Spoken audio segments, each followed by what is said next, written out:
بیا یې کمرې ته بوتلم هلته کېنولم. بل کس چې کوم دغه کړی نو هغه راپسې هم رالی چې نور کسان ووتل دا یوازې دا غټ ډسپلې دی که څه دی دی پاتې شو دی هلته ما سره ناست و. ما ته وایي یارېږه مه وایي زه د الله هر څه توله کومه خو ته زما سره دغه وکړه یارانه وکړه. دغه خبره ومنه او بس بیا به تا پرېږدم او یوازې و دی چې دغې کمرې ته راغلی زما سره په زوره بیا دغه کار وکړو او کمرې ته یې زه دننه کړو. ها ملګرو د دې غریب ماشوم دپاره اواز اوچتول زمونږ او ستاسو ذمهواري ده، ځکه دې چې کومه خپله قصه بیان کړه هغه سره لږه شیر کومه. دا داسې وایي چې زه پولیسو ونیودم اوس په څه کیس کې ونیودم، البته که په هر جرم کې نیولی هغه ولې نه.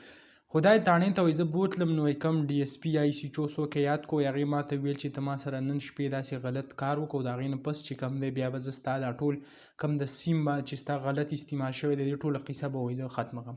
وایي ما ورته هلته انکار وکړو. وایي په سبا له بیا زما پلار راوغوښت او پلار ته ویل چې ته کور ته لاړ شه په سبا له به دا درځي. نو په هغه شپه بیا ما ته وویله وایي زه ورسره هم جوړ نه شوم. نو بیا چې کم دی راولګېد او ما سره په زبردستی باندې چې کم دی هغه غلط کار وکړو. لکه ډېره زیاته شرمناک افسوسناک خبره ده که موږ وګورو زموږ په ملک کې پولیس د هغه موږ دې دپاره دي چې هغه زموږ خدمت وکړي زموږ حفاظت وکړي او الټه پولیس راپاسي او ستا بېعزتي وکړي او ستا کم حفاظت نشي کولی او تا په شرمونو باندې وشرموي نو په داسې پولیسو باندې هغه موږ څه کوو.